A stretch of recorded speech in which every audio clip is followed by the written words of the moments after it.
virus avian influenza dari unggas ke manusia. Namun kami sedikit modifikasi di sini agar bisa lebih kompleks untuk dipahami oleh Bapak Ibu sekalian. Jadi maksudnya bukan lebih rumit, enggak, tetapi bagaimana alurnya, asal muasalnya begitu ya, dan tentunya juga update dari apa yang sudah kami kerjakan di balai. Izin Bapak Ibu kami berdiri supaya lebih leluasa. Jadi perkenalkan terlebih dahulu bahwa nama saya Sri Hindaryani Daningsih. Memang ada identitas Irian di situ karena memang saya lahir di Merauke,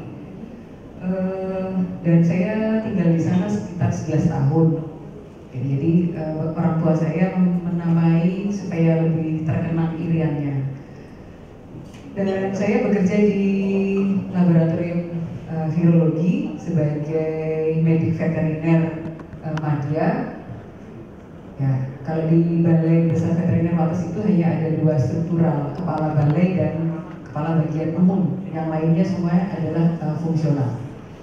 Kemudian saya sudah bekerja sekitar 22 tahun.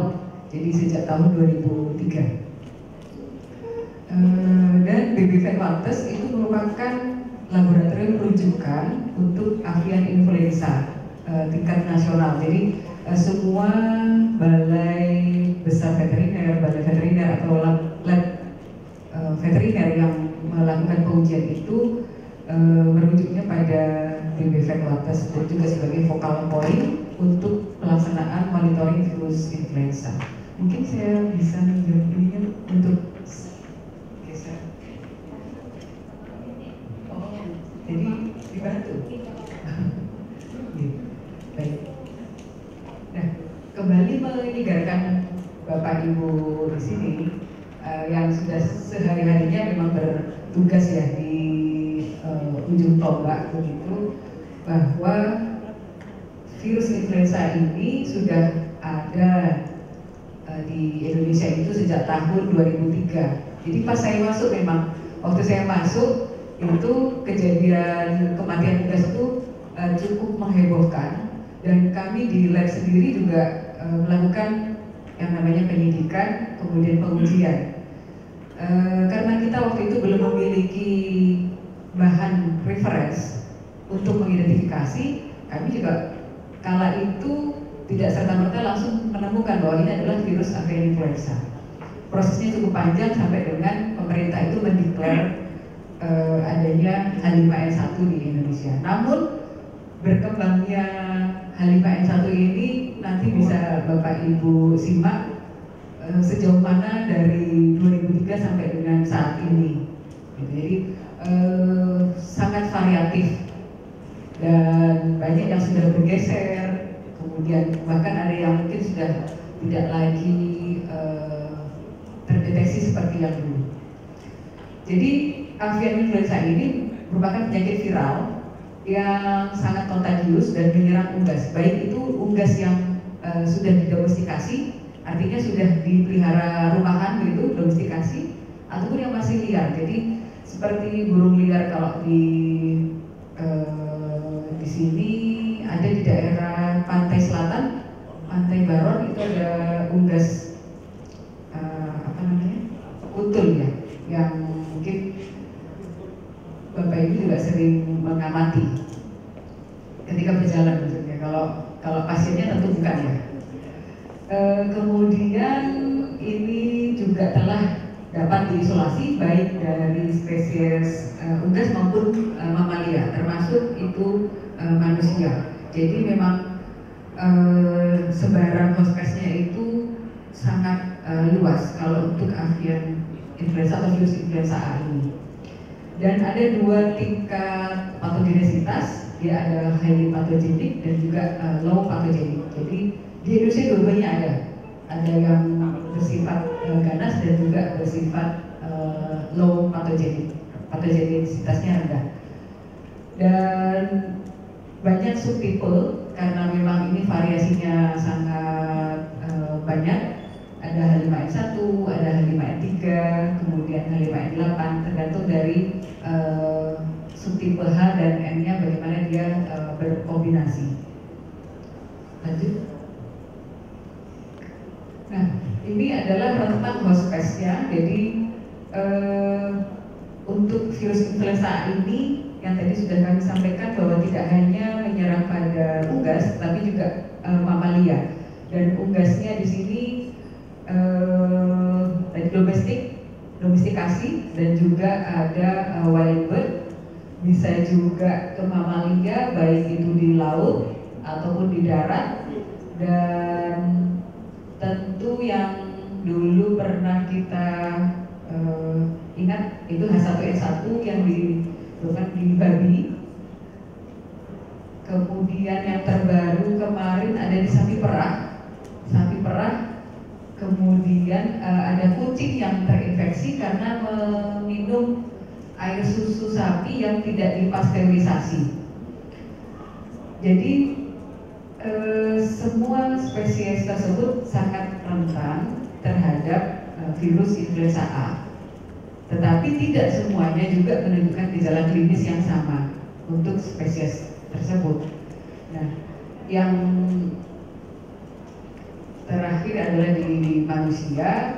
Ini nyambungnya cukup bisa ini. Karena ini di layar sini soalnya. Kalau bisa. Harusnya pakai laser, point laser itu ya. Jadi virus influenza A ini adalah termasuk di dalam famili Orthomyxo, dan dia adalah virus RNA. Kembali mengingatkan Bapak Ibu bahwa virus RNA ini memang sangat mudah bermutasi seperti virus COVID yang terus selalu dipantau perkembangannya seperti apa. Dan diketahui bahwa untuk gen HA, jadi virus influenza ini memang mempunyai dua protein yang ada di superfisial sebagai identifikasi untuk virus tersebut. Jadi ada H dari H1 sampai dengan H18, kemudian ada NA itu dari 1 sampai 11. Nah, itu dapat berkombinasi. Misalnya H1N1, H5N1, H5N6, dan seterusnya, sehingga banyak sekali variasi dari virus influenza ini dalam pembentukan subtipenya. Dan ada 8 segmen yang menghasilkan 10 protein, yaitu yang kita sering identifikasi itu adalah HA dan NA-nya. Jadi untuk menentukan apakah dia masuk di dalam sebuah genotipe dan juga klednya, itu yang paling sering digunakan adalah protein HA dan NA. Jadi gambarannya kurang lebih seperti di depan ini. Untuk struktur virusnya, dia berenvelop, jadi dia beramplop, kemudian segmented, dan juga materinya adalah RNA. Lanjut. Kemudian ini adalah sebaran dari virus avian influenza yang saya ambil dari FAO, sumbernya FAO, di mana ada update bahwa di dunia ini memiliki, untuk virus avian influenza memiliki potensi zoonosis, baik itu HPAI maupun LPAI. Nah, untuk yang di dunia itu yang perlu diperhatikan adalah H5NX, kemudian H7NX. Nah, di Indonesia adanya H5N1. H5N1 di Indonesia itu di awal adalah klednya 2.1.3. Kemudian saat ini sudah ada kled 2.3.2. Kemudian ada klit yang baru lagi 2.3.44B. Jadi ada tiga macam. Tapi klit yang pertama tadi sudah terhitungnya hampir punah. Jadi dia semacam ada seleksi alam begitu ya, semakin kemudian ganti yang baru, yang lamanya sudah mulai punah. Kemudian selain HPAI kita ada LPAI, yaitu H9N2 yang sangat besar, dan ternyata ada juga LPAI yang lain yaitu H11 yang nanti kami sampaikan di akhir slide. Jadi sebaran di dunia ini memang untuk di Amerika, kemudian di Eropa itu merata, termasuk juga di Asia, apalagi di Cina itu banyak sekali kasusnya, dan ini digambarkan dari sejak 1 Oktober 2023 hingga Mei 2024. Dan variasinya untuk HPAI di sini memang adalah H5, H7, kemudian di LPAI pun ada H5, H7 dan H9. Jadi tidak mesti kemudian kalau H5 itu adalah selalu hepatogenik, nanti tergantung dari M-nya. Makanya ini memang memerlukan effort untuk selalu memantau gitu. Lanjut. Dan ini adalah peta distribusi AI secara global, bahwa kejadian flu burung yang di manusia ini teridentifikasi yaitu H9N2 di Hong Kong, Vietnam, India, kemudian H5N1 di Kamboja, Amerika, Australia, dan juga H5N2 di Meksiko. Alhamdulillah di Indonesia itu terakhir kan tahun 2017 atau 2018, dan sampai dengan saat ini walaupun ada klit baru yang di Kalimantan Selatan yang teridentifikasi, itu tidak ada laporan ke kasus pada manusia. Dan tahun lalu saya juga bergabung di dalam penilaian resiko bersama atau joint risk assessment dalam pendekatan One Health. Memang tidak ada kasus yang lompat ya dari unggas itu ke manusia, dan manusia mungkin yang dilaporkan banyaknya yang intisari atau apa Mbak kalau istilahnya di manusia itu yang influenza like illness ini. Kemudian ada aplikasi yang sering digunakan untuk pelaporannya menggunakan apa Pak di sini? Apa ya? Aplikasinya itu? Ya. Jadi ada reportnya bahwa yang menunjukkan gejala influenza itu berapa. Kemudian nanti kita coba hubungkan dengan apakah dia dekat dengan lokasi-lokasi yang mempunyai resiko tinggi untuk penularan dari hewan ke manusia. Lanjut. Nah ini, jadi yang ingin kami tekankan adalah beberapa faktor ini dapat berkontribusi terhadap penyebaran virus AI.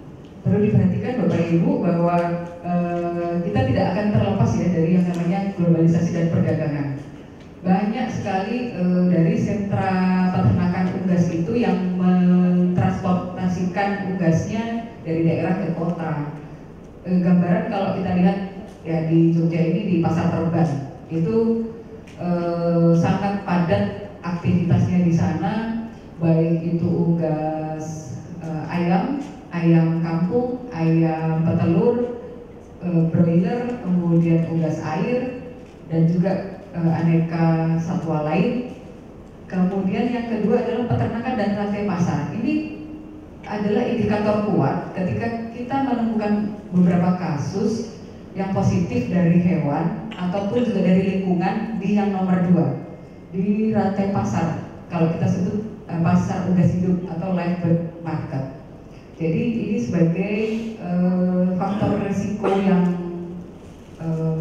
utama untuk dijadikan sebagai parameter. Kami melakukan surveillance itu di beberapa pasar unggas di Yogyakarta, kemudian di Surabaya, dan juga di Semarang. Nah, ketika kami masih menemukan itu, perlu adanya kewaspadaan dari daerah untuk mungkin ada prosedur atau SOP yang harus dilaksanakan di pasar. Misalnya dia harus istirahat ditutup 1 hari ataupun beberapa periode begitu untuk istirahat, karena ada akumulasi ketika kasus itu Bapak Ibu bisa bayangkan ada kasus di peternakan, di satu lokasi peternakan, kemudian ayam itu dibawa ke pasar, bertemulah di sana dengan beberapa jenis unggas ataupun beberapa dari sejumlah peternakan, dan ada yang tidak laku, kemudian ada yang mati di sana dan seterusnya, sehingga para pekerja yang ada di pasar tersebut atau pedagang yang ada di pasar juga mempunyai risiko yang lebih tinggi. Tadi yang disebutkan oleh Bapak Kabid bahwa dihubungkan dengan mata pencaharian seperti itu. Kemudian unggas liar dan rute migrasi ini juga sebagai salah satu faktor risiko, karena di Indonesia adalah negara tropis, di mana ketika dari benua Australia burung-burung di sana bermigrasi saat musim dingin ya, berpindah mungkin dan melintas dari Indonesia, melintas di Indonesia. Nah di sana ada pertemuan dengan burung liar yang ada di Indonesia. Nah itu juga sebagai faktor risiko, dan itu diduga introduksi virus yang baru ketika diidentifikasi di Kalimantan Selatan, karena memang sumber virus AI ini kan berasal dari dia keluar melalui feses dan juga sekresi pernafasan, dan bisa kontak langsung maupun tidak langsung. Lanjut, ini sifat-sifat virus AI yang mungkin bisa untuk penyegaran kembali, namun bisa dibaca sendiri. Lanjut, ya, cara penularan ya hampir mirip-mirip dengan COVID gitu, jadi ada melalui ayam yang sakit, kemudian produk unggas dalam hal ini adalah daging yang tercemar. Jadi kalau dia ada di dalam saluran pencernaan, kemudian mungkin tidak higienis gitu ya, kemudian mencemari dagingnya. Karena kalau itu sebetulnya dimasak, ya virusnya tadi bisa mati. Tetapi orang yang melakukan proses mulai dari pengambilan yang masih hidup, kemudian melakukan penyembelihan, pembersihan dan seterusnya, itu mempunyai risiko.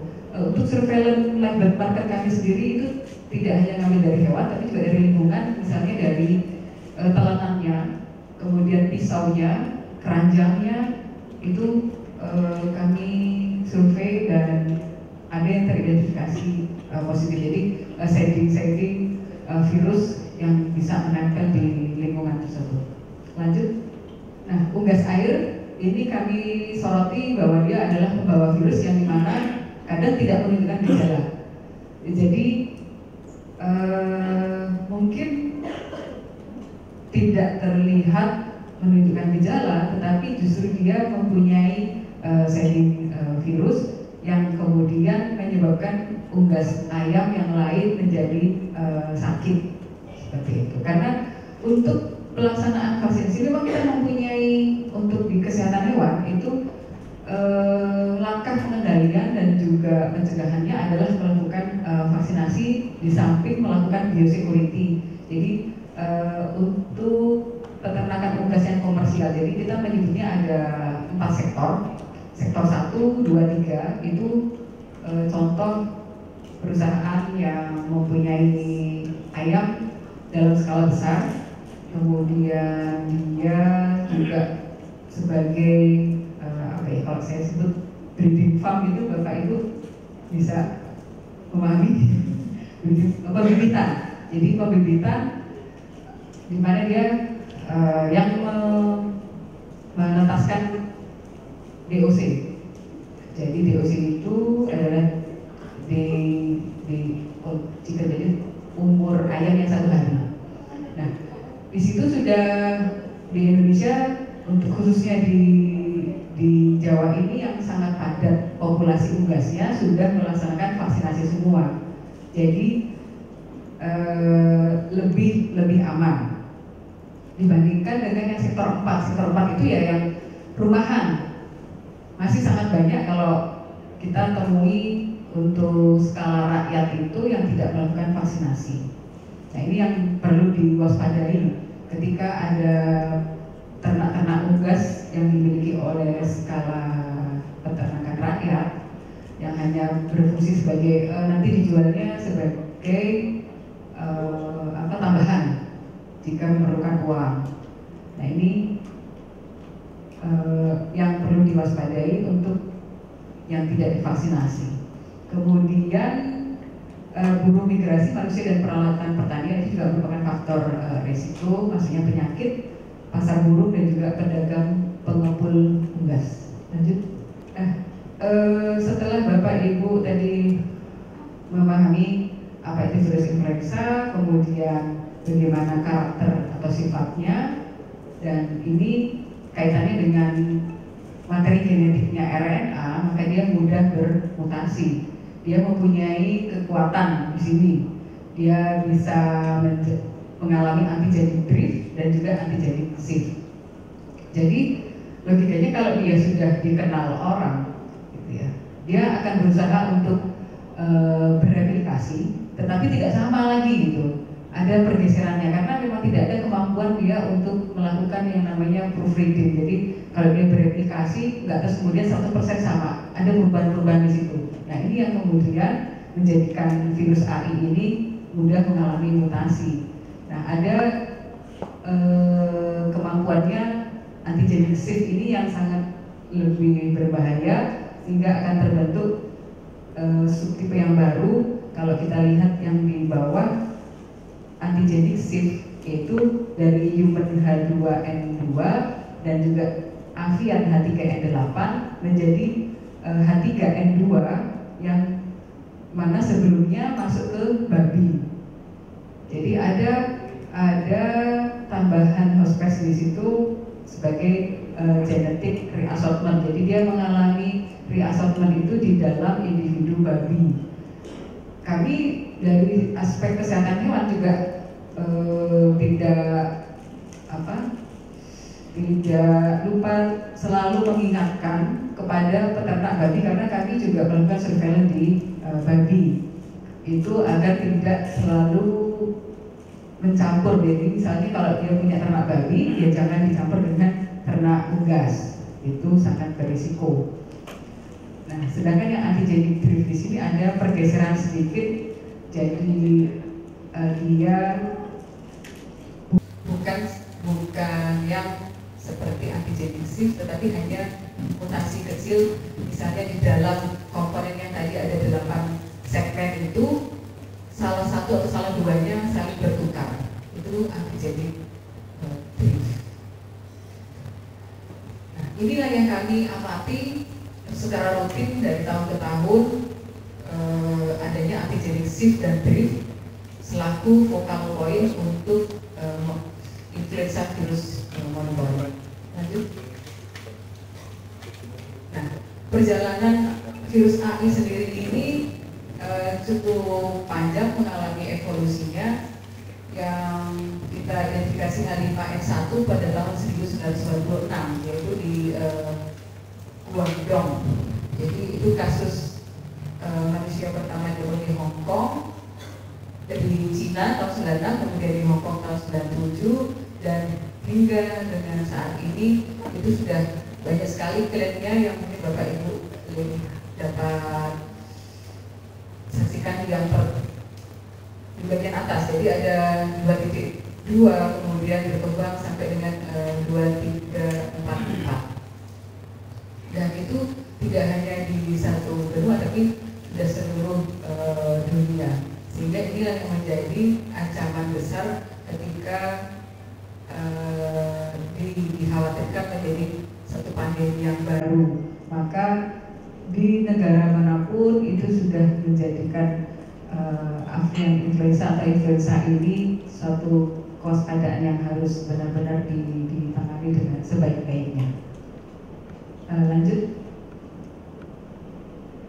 Nah, yang kami soroti di sini yaitu kejadian pada akhir Januari, di mana Bapak Dokter Hewan ini mengamati sapi perah ya, di mana ada pengurangan produksi air susu, kemudian juga berpengaruh pada kualitas air susu, dan ternyata ditemukan juga pemeriksaan terhadap H5N1 ini di air susu itu adalah positif, dan kucing yang mengonsumsi susu yang tidak dipasteurisasi itu tertular.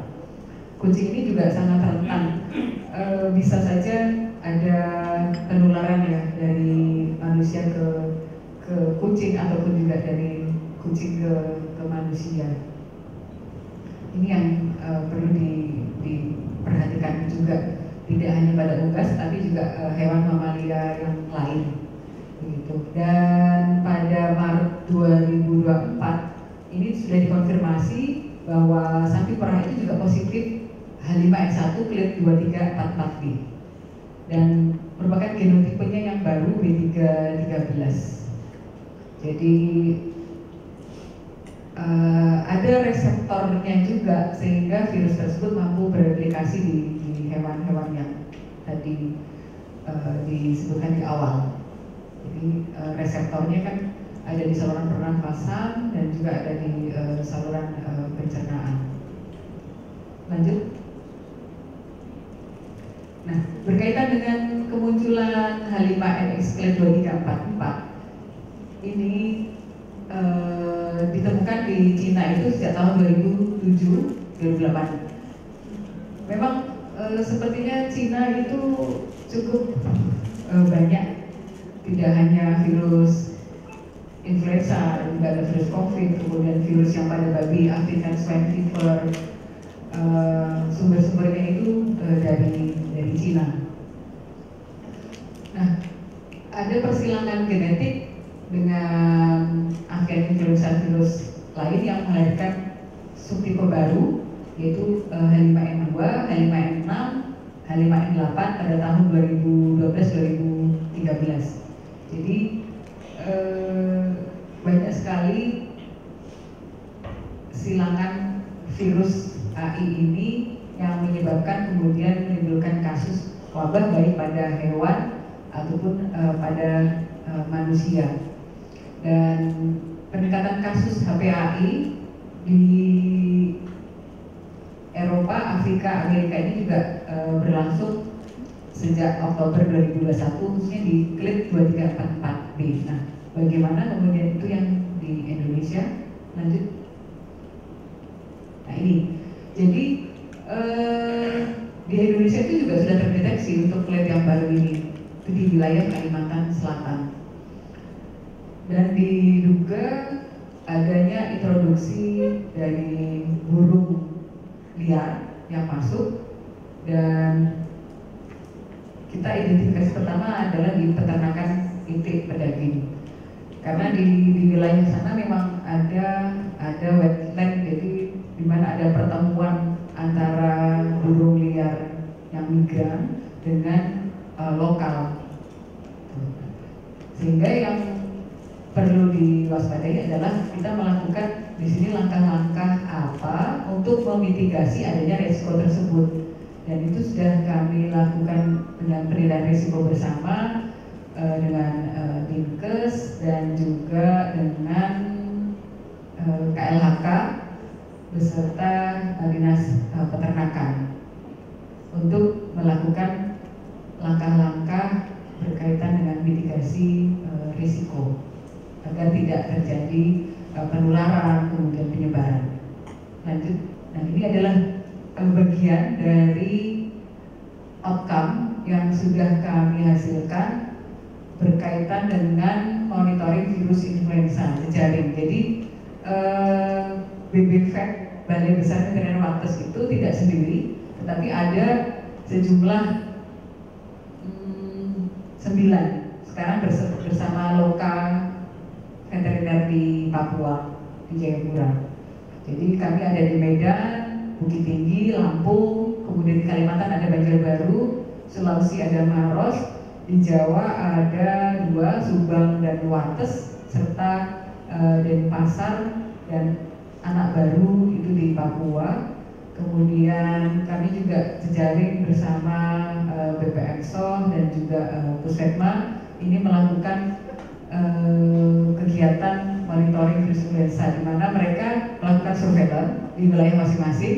Kemudian ketika ada kasus yang terjadi di sana, melakukan yang namanya diagnosa dan juga mengirimkan untuk dilakukan karakterisasi lebih lanjut di BBVAC Wates. Dan kami yang untuk yang tengah ini, yang untuk 2344B domestic duck Indonesia itu diidentifikasi tahun 2022 bersama BVAC Banjarbaru. Jadi real ya Bapak Ibu bahwa virus AI itu saat ini yang baru pun terdeteksi di Indonesia, dan alhamdulillahnya untuk di wilayah Jawa saat ini kami tidak menemukan kasus yang berarti, walaupun dari pihak swasta pun telah ada yang melaporkan.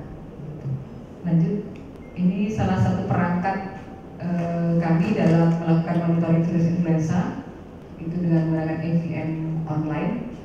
Jadi dari unit-unit pelaksana teknis tadi memberikan reportnya melalui perangkat ini. Lanjut, ini adalah tahapan alur kerja di dalam monitoring virus influenza, di mana urutannya adalah kita melakukan aktif dan pasif surveillance, kemudian melakukan diagnosa, pengujian menggunakan PCR dan juga isolasi virus. Lalu dari isolasi virus tersebut dilakukan pre-screening dan juga full panel, serta kita lakukan sequencing untuk mengetahui urutan genetik dari virus AI. Dan ini sudah berlangsung sekitar 15 tahun karena dirintis dari tahun 2010, dan kami sudah memberikan beberapa rekomendasi termasuk pengujian uji tantang. Jadi ada persyaratan ketika perusahaan swasta itu membuat vaksin, maka harus melewati lolos uji tantang, kita menyiapkan virus tantangnya. Lanjut, ini teknologi yang dikerjakan di Wates untuk karakterisasi genetiknya. Jadi dengan sequencing, dan waktu COVID pun kami berkontribusi bersama UGM dalam melakukan karakterisasi genetik virus COVID.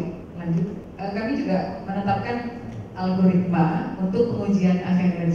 Jadi ketika ada satu daerah yang melaporkan kasus kematian pada unggas, sampel itu kemudian diambil, ada tim yang ke lapangan kemudian mengambil sampel, dan tahapannya kurang lebih seperti ini urut-urutannya, bagaimana jika itu berupa hewan yang sakit ataukah dia berasal dari surveillance aktif yang tidak menunjukkan sakit gitu. Sampai kemudian kita lakukan H-typing dan juga N-typing. Lanjut, nah ini ketika ada kasus klik 2344 yang baru, ada perubahan algoritma di sini untuk pendeteksian dengan uji PCR, karena primer dan probe yang dimiliki ternyata ada perubahan sensitivitas, sehingga inilah yang kita perlu update desain primer dan juga probe-nya untuk dapat mendeteksi clade 2344B. Walaupun dia sama-sama H5N1, tetapi ketika dilakukan pengujian di laboratorium ada penurunan sensitivitas. Gak tahu nanti kalau yang di manusia, karena kita kan juga belum ada laporan atau tidak ada laporan yang disampaikan terkait kasus H5 clade 2344B pada manusia. Tapi di hewan ini sudah dilakukan sequencing juga yang tadi dipublikasi. Lanjut, Bapak Ibu, mungkin gambaran apa ya kalau ini silsilah keluarganya virus gitu. Jadi semenjak kami berkecimpung di virus H5N1 ini, khususnya di clade 2321C yang ini dideteksi sekitar tahun 2013, itu sudah semakin bergeser. Jadi kalau yang di bawah di bawah itu keluarga yang lama. Jadi keluarga yang lama yang clade 213. Kemudian dia bergeser sesuai dengan waktunya, jadi mengalami evolusi menjadi 2321C, ada pergeseran lagi sampai dengan 2321C titik 2 I2 gitu. Walaupun dia sama-sama masih highly pathogenic, jadi patogenisitasnya tinggi, tetapi ada pergeseran yang kita sebut tadi antigenik. Kemudian ditemukan dari hasil surveillance dan monitoring baik pada peternakan maupun di pasar pedagang unggas hidup. Jadi kita mengambil titik-titik yang memang berbasis risiko. Surveillance kita itu berbasis risiko supaya lebih ketangkep gitu dibandingkan kalau kita random sampling. Lanjut. Nah, ini untuk yang clade 2344, jadi yang baru. Ini memang masih terdeteksi di daerah Kalimantan Selatan, yaitu di hulu Sungai Utara. Kasus pertama teridentifikasi. Nah, sektor swasta pun melakukan di Demak. Kemudian BBFED juga telah melakukan investigasi di Demak, tetapi ternyata beda. Ada dugaan karena di Pulau Jawa ini sudah melakukan vaksinasinya itu lebih kompleks dibandingkan di Kalimantan. Itu yang jadi sudah semacam apa ya, immunity rate-nya itu lebih kuat dibandingkan dengan di daerah Kalimantan, sehingga kita tidak lagi menemukan kasus yang sangat klinis menunjukkan gejala lebih begitu. Dan ketika dilakukan identifikasi, justru yang ditemukan adalah H5N1 clade 232. Lanjut, jadi tetap dia merupakan patogenisitas tinggi sesama H5N1 walaupun beda clade-nya, beda kelompoknya gitu ya. Nah, ini yang kami kerjakan juga, selain tadi genetiknya juga dilakukan antigenik. Jadi ada 3 grup di sini yang kami dapatkan dari virus-virus yang sudah ada. Jadi ini virus-virus yang berasal dari unggas, baik itu dari ayam, itik, entok maupun burung puyuh dan juga lingkungan. Ternyata dia ada 2 klaster, di mana yang satu mayoritas masih sama dengan virus yang digunakan untuk vaksin, dan juga ada yang mengalami pergeseran tadi antigenik drift. Ada 2 antigenik minor. Yang merah itu adalah yang clade baru tadi, sedangkan yang biru yang kecil itu kelompok yang 232. Nah, lanjut, itu rentang 2021 sampai dengan 2023. Ini yang untuk 2022 sampai dengan 2024. Jadi dengan perangkat FEM online itu kami terus selalu memonitor dan juga melakukan karakterisasi terhadap virus-virus yang kami peroleh, sehingga bagaimana hal ini menjadikan satu masukan dan juga rekomendasi kepada penentu kebijakan itu di level pusat, direktur maupun dirjen, untuk menentukan bagaimana apakah vaksin yang beredar saat ini masih memproteksi atau tidak begitu, supaya kejadian-kejadian yang ada di lapangan ini bisa terkendali dan risiko penularan ke manusianya menjadi lebih rendah. Lanjut, ini yang untuk H9N2 itu low pathogenic, ini juga teridentifikasi. Lanjut, selain tadi ada H11N9. Nah, H11N9 ini teridentifikasi di Bantul. Jadi kami mendapatkan sampel, saya lupa dari surveillance aktif atau pasif, itu H11N9 di itik, tidak hanya di Bantul tapi juga di Jawa Tengah ada, kemudian di Sulawesi dan juga di Sumatera. Tidak terlihat sakit yang tadi saya sampaikan di awal, bahwa unggas air pun bisa kita dapatkan virus influenza, tapi mungkin dia tidak menunjukkan gejala sakit. Tetapi ketika bertemu dengan teman-teman yang lain dari ayam gitu ya, yang vaksin bisa saja menularkan. Jadi yang pertama bahwa H5N1 clade 2344 ini telah terdeteksi di Indonesia dan juga kita mempunyai isolat virusnya. Nah, sehingga harapannya data yang kami miliki ini juga bisa menjadikan dasar bagi multisektor atau lintas sektor yang lain di dalam melakukan langkah-langkah atau tindakan pengendalian. Nah, virus HPAI H5N1 clade 232 dan juga LPAI yang H9N2 ini terus mengalami perkembangan mutasi genetik dan juga secara klaster antigeniknya tadi terbagi menjadi mayor dan minor.